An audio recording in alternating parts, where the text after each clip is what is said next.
Assalamualaikum warahmatullahi wabarakatuh. Apa kabar Anda semua hari ini? Mudah-mudahan dalam keadaan sehat walafiat ya. Amin. Hari ini kita belajar kembali tema 6, Cita-citaku bersama Ibu Suci Ramadhani.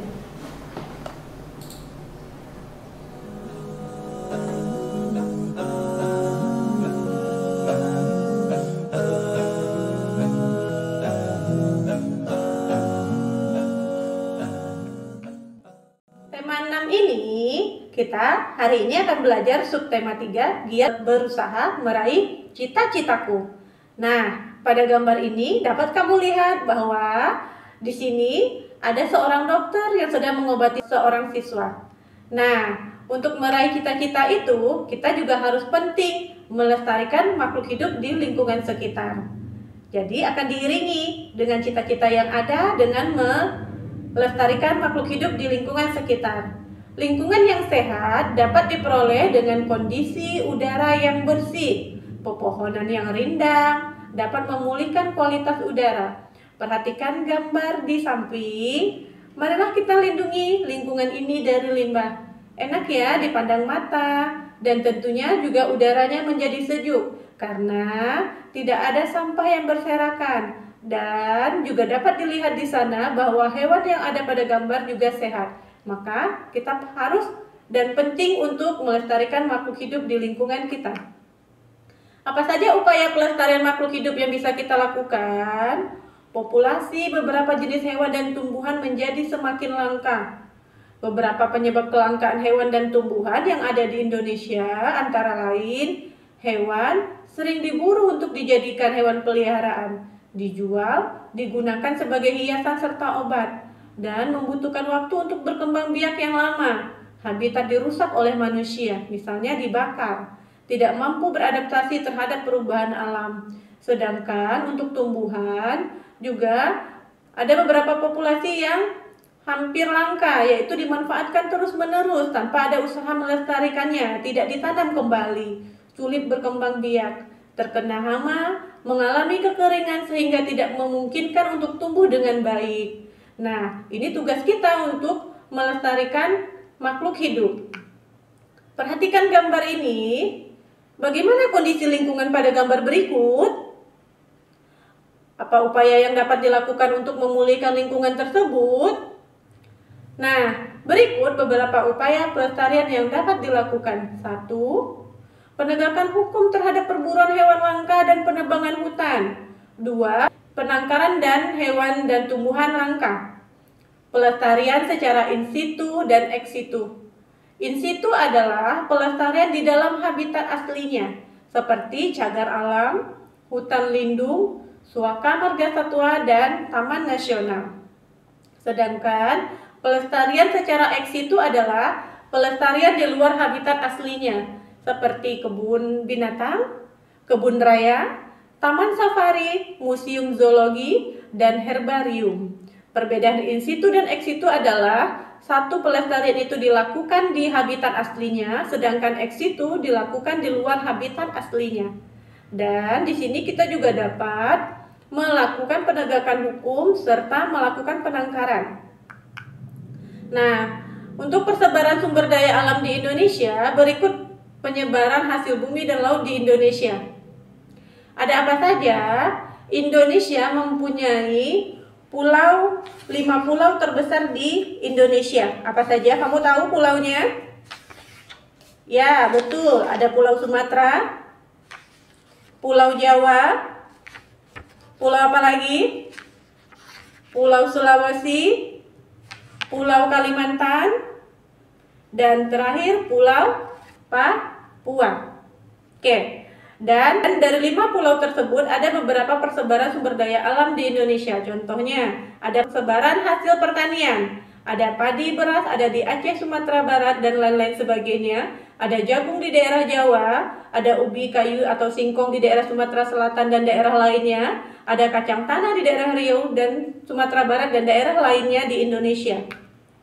Sedangkan persebaran hasil perkebunan juga sama, juga terdapat dan terbagi dalam pulau-pulau di Indonesia. Ada teh, ada kopi, ada karet, ada kelapa, ada coklat, pala, cengkeh, dan lada. Tersebar dalam beberapa pulau. Ini terutama di Pulau Sumatera dan Pulau Jawa. Perhatikan persebaran hasil bumi dan laut Indonesia berikut. Nah, di sini dapat dilihat bahwa ada 5 pulau Indonesia yang terbesar. Ada Pulau Sumatera, Jawa, Kalimantan, Sulawesi, Papua, dan ada beberapa pulau-pulau kecilnya yang mengelilingi Indonesia.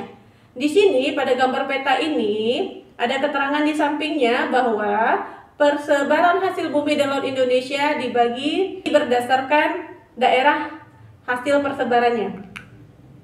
Dan begitu juga dengan penyebaran sumber daya tambang di Indonesia. Sumber daya tambang merupakan sumber daya alam yang tidak dapat diperbaharui. Sumber daya tambang biasanya dimanfaatkan untuk kegiatan industri dan kebutuhan rumah tangga. Dan perhatikan juga peta hasil tambang Indonesia berikut. Sama halnya juga terbagi menjadi Pulau Sumatera, Kalimantan, Sulawesi, Papua, Nusa Tenggara, dan pulau-pulau kecil yang ada di Indonesia. Lalu, dari berbagai pulau yang ada di Indonesia tadi, tentunya juga ada keragaman agama dan tempat ibadah yang ada di sana. Karena Indonesia ini sangat beragam, tentunya juga diiringi dengan keragaman agama dan tempat ibadah.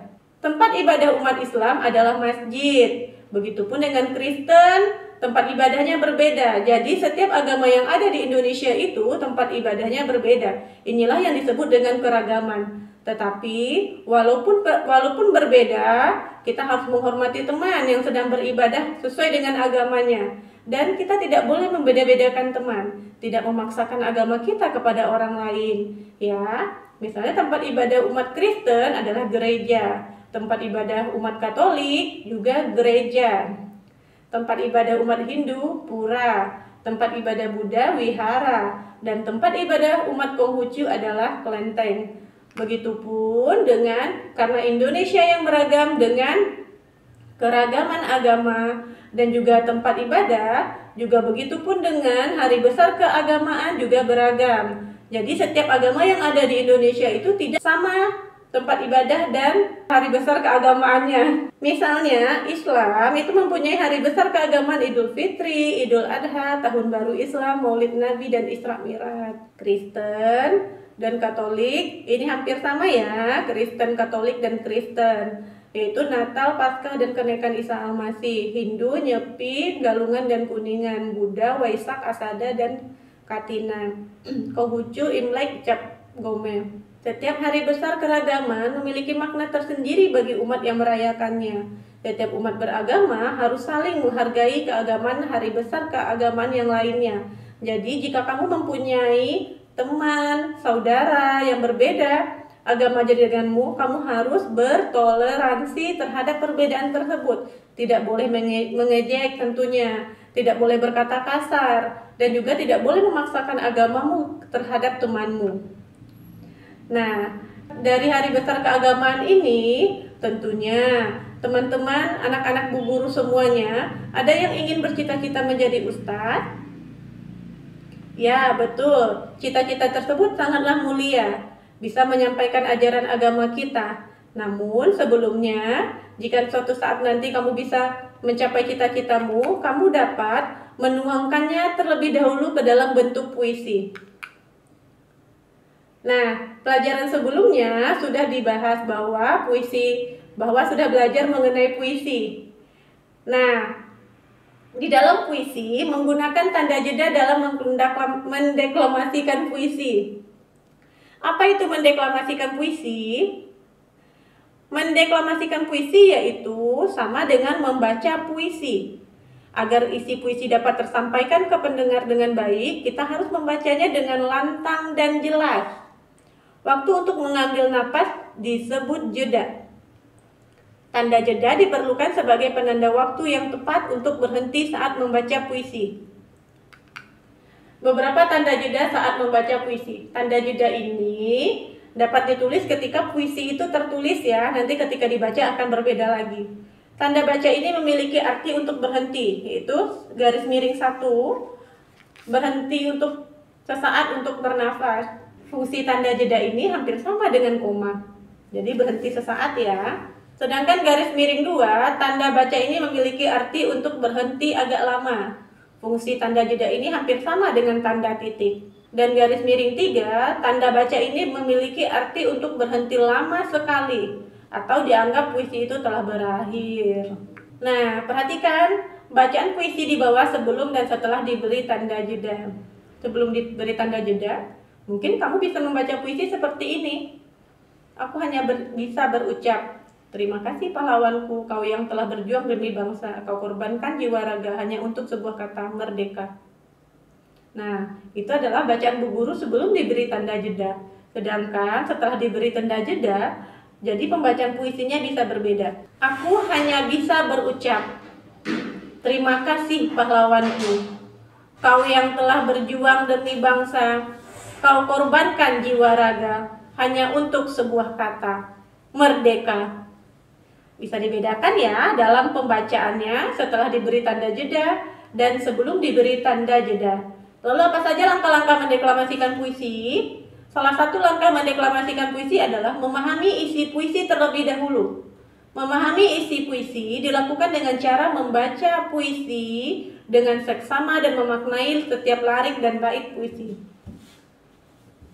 Saat mendeklamasikan puisi, kita tentu menginginkan agar pendengar dapat memahami isi puisi dengan baik. Mendeklamasikan puisi berarti membacakan puisi yang disertai dengan gerak dan mimik yang sesuai. Apa saja langkah-langkahnya?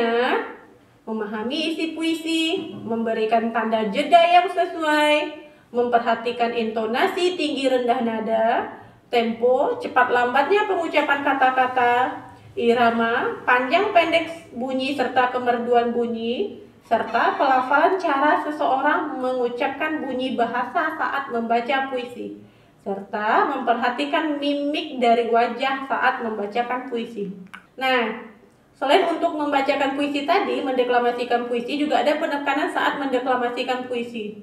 Contoh, memerlukan kesiapan yang baik dan matang untuk mendeklamasikan puisi ini.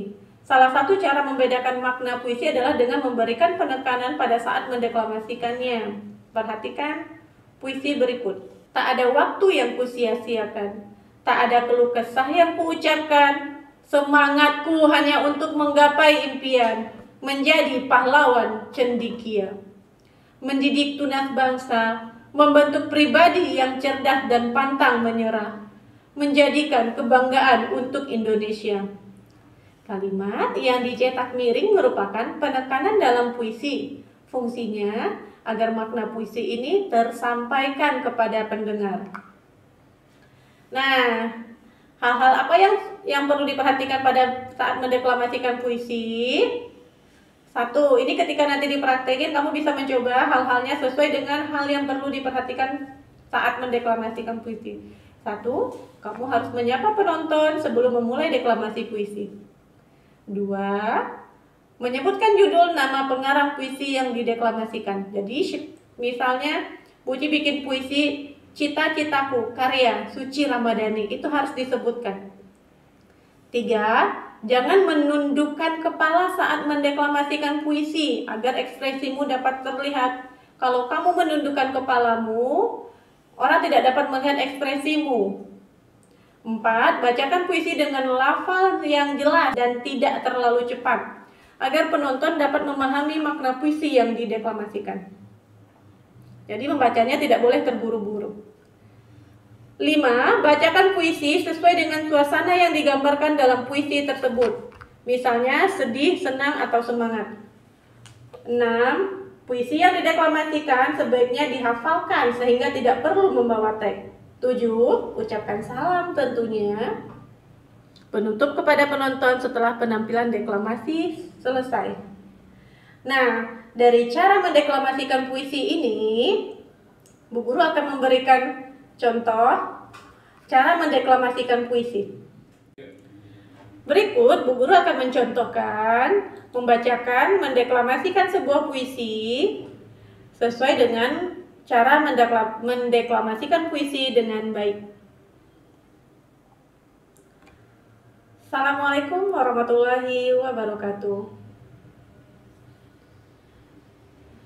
Penonton semua, Bapak dan Ibu Guru, Hari ini saya akan membacakan puisi yang berjudul Hidupku Penuh Warna, karya D. Caritas.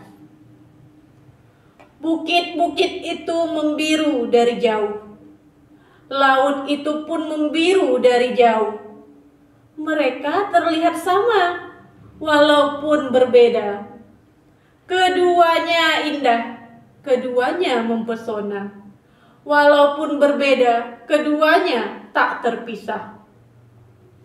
Aku, kamu, dan kalian. Cita-cita kita mungkin berbeda.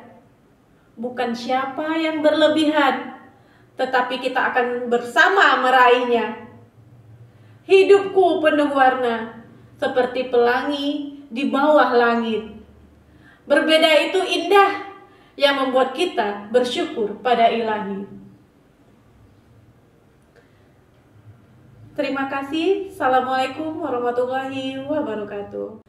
Nah, dari puisi yang Bu Guru contohkan tadi, puisi ini bertemakan cita-citaku dengan judul Hidupku Penuh Warna, karya seseorang D. Caritas.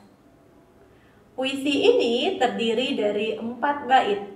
Satu bait memiliki 4 baris. Dan pada bait pertama menggunakan rima pasangan. Bait kedua menggunakan rima silang. Ya, betul. Bait ketiga menggunakan rima silang. Iya, betul. Dan bagaimana dengan bait keempat? Bait keempat di dalam sebuah puisi juga boleh menggunakan rima bebas. Jadi di dalam puisi itu juga boleh menggunakan rima bebas. Contohnya pada puisi Hidupku Penuh Warna ini, pada bait keempat itu rimanya rima bebas atau tidak terikat. Ya. Dan makna dari puisi ini adalah seseorang yang ingin meraih cita-citanya, dan puisi ini dibacakan dengan penuh semangat. Sekarang tugasmu untuk mendeklamasikan puisi karyamu dengan tema cita-citaku. Terima kasih. Wassalamualaikum warahmatullahi wabarakatuh.